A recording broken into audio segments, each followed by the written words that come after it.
핵심을 이제 우리가 파악해야 하는데 핵심은 굉장히 간단해요. 자연신학이라는 것은 무엇이냐면 성경, 그러니까 계시라는 부분을 배제하고 성경이 없이 자연 세계가 하나님을 증명하느냐 하는 퀘스천이 생겨난 거예요. 오케이?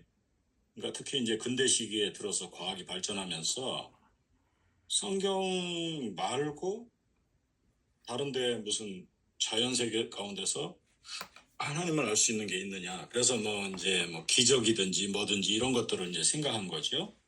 근데 이제 그 논리 중에 가장 중요한 것은 계시를 배제하고, 그러니까 특히 이제 성경을 배제하고 자연 세계가 하나님을 보여주느냐, 증명하느냐 하는 거예요. 그런데 우리가 다 알다시피 자연 세계만으로는 그것을 알기가 어렵다고 말해요. 그러니까 자연과학만을 공부하는 사람들은 어렴풋이 미스테리한 점이 있다는 것만 알지, 특히 기원의 문제에서 미스테리한 점이 있다는 것, 그건 알 수가 없단 말이에요. 그렇지만 그 자연의 법칙이라는 것은 자연의 법칙일 뿐이지 그것이 하나님을 증명한다고 생각하기는 어렵다는 거지. 그런데 이제 기존의 자연신학은 그러한 법칙이나 이런 것들이 너무 이성적인 게 아니냐. 그래서 우리가 그런 데서 하나님의 속성 같은 것을 발견할 수 있다. 그렇게 생각한 거예요. 오케이? 그런데도 그게 제한돼 있다고. 그러니까 일반 과학의 발전을 따라잡을 수가 없어. 그게 이제 어려운 점이에요. 그래서 자연 신학이라고 하는 문제는 한계에 부딪혔다고. 그리고 그 이성적인 문제, 합리적인 문제 이런 것들을 계속해서 하다 보니까 자연신학이 나중에는 오리무중으로 빠졌다는 게 이제 여기에 쓰여 있는 말이지. 그러니까 자연신학이 스스로 자기 스스로를 구원하지 못했다. 그러니까 어, 그러니까 인간의 뭐 감정이든지 뭐든지 이런 데에서 하나님에 대해서 입증할 만한 어떤 것들을 찾으려고 애를 쓰고 그걸 노력하는데 그게 그럴 수도 있지만 아닐 수도 있잖아. 그렇지? 그러니까 이게 그 자연 세계만으로 하나님의 존재를 입증한다는 건 어렵다. 이제 이렇게 생각하고 그래서 그것 때문에 이제 그 자연신학의 전제 때문에 그렇게 된 거예요. 이게.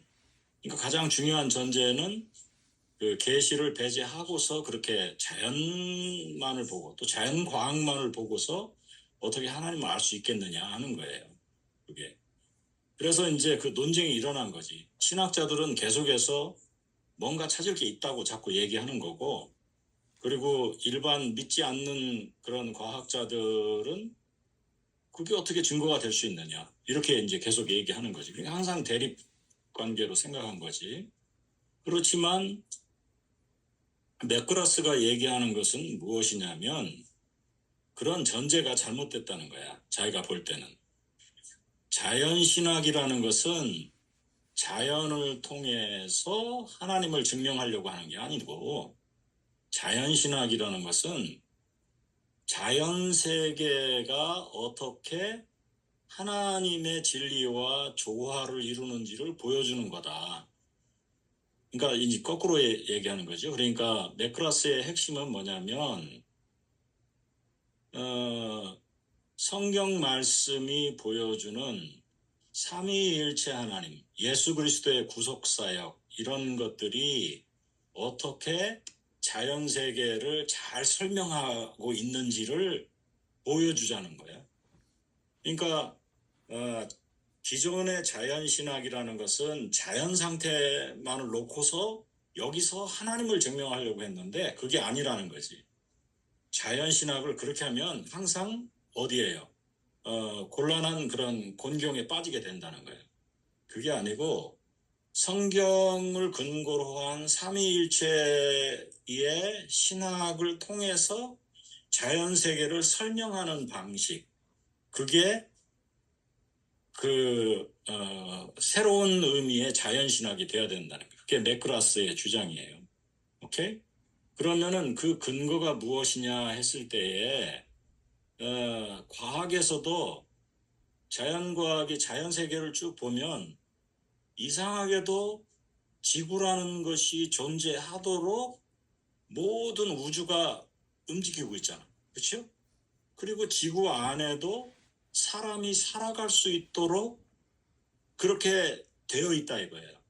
그러니까 이게 정교하게 조율된 그 말이 그거예요.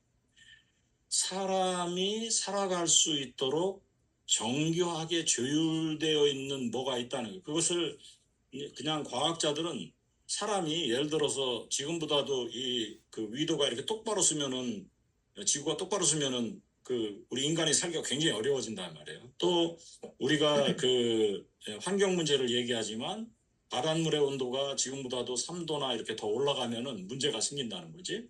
그렇죠? 그런 것처럼 우주가 왜 이렇게 사람이 하나님의 형상을 가진 사람이 살아갈 수 있도록 되어 있느냐? 그것은 우리가 성경이 증명하는 그리고 성경을 통해서 우리가 발견한 삼위일체 하나님의 그런 창조의 사역과 그 우주를 운행하시는 섭리에 의해서 그게 움직여 나가네. 그렇게 움직여 나간다네. 그러니까 자연세계만을 그대로 아무 의미 없이 자연법칙만을 본다고 생각하는 것은 별로 타당하지 않다는 거예요. 그리고 인간은 아무 의미가 없어. 그냥 누구나 다 죽이고 뭐 스스로 자살하고 뭐 이래도 아무 의미가 없어. 그러나 우리가 삼위일체 하나님의 신학에 의해서 하나님이 왜 사람을 하나님의 형상으로 만들고 우주를 그렇게 만드셨느냐 하는 것들을 우리가 받아들이면 그러면 이 우주가 더욱더 잘 설명될 수 있다는 거지. 오케이? 그게 맥크라스의 논리예요. 논리. 오케이? 그러니까 성경 자체만을 가지고는 아니고 이게 발전된 신학적인 그런 프레임으로 설명하는 거야. 자연세계. 그러니까 다시 자연신학이라는 것은 자연세계 가운데서 하나님을 증명하려는 그런 시도는 실패라는 거야. 언제나. 이게 노력을 해도 실패할 수밖에 없다는 거예요. 그렇지만 새로운 자연신학은 하나님, 성경에 근거한 삼위일체 하나님의 창조하시는 하나님, 구속하시는 하나님, 그것을 통해서 자연세계를 바라보고 특히 사람을 중심으로 한 자연세계를 바라볼 때 우주는 창조주 하나님에 의해서 아주 정교하게 조율되어 있는 우주라는 것입니다. 오케이? 네. 그렇게 됐을 때 그러면 기존의 그 신학이 여러 가지를 얘기했잖아요. 그런데 왜 자연과학과 조화를 못 이루느냐? 그 맥크라스의 주장은 얘가 이제 과학자였으니까 맥크라스의 주장은 그거예요.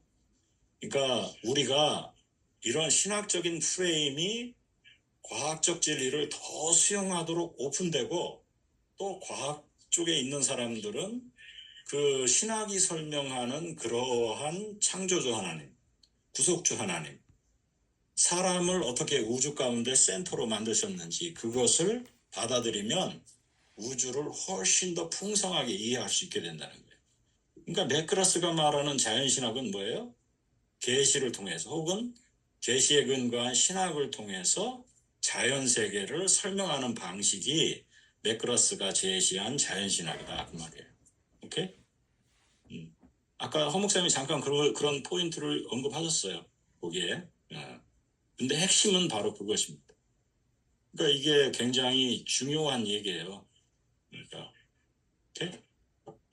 자연신학이라는 것이 그러니까 전통적으로 얘기하는 자연신학은 계시를 배제하고 그러니까 칼바르트는 뭐 계시를 배제해 어떻게 하나님을 알려고 그렇게 된 거죠. 그렇죠? 그렇지만 에밀 브루너는 접촉점이 있다 이렇게 얘기했는데 맥크라스 얘기는 칼바르트 얘기도 수용하고 또 에밀 브루너의 얘기도 어느 정도 수용한 거죠. 그러면서도 과학의 진리가 계속해서 발전해 나가는데 그것을 신학적 프레임이 계속해서 포용하면서 설명하는 설명의 구조가 되어야 된다는 것이 그 맥크라스의 그 핵심입니다. 핵심 주장. 오케이?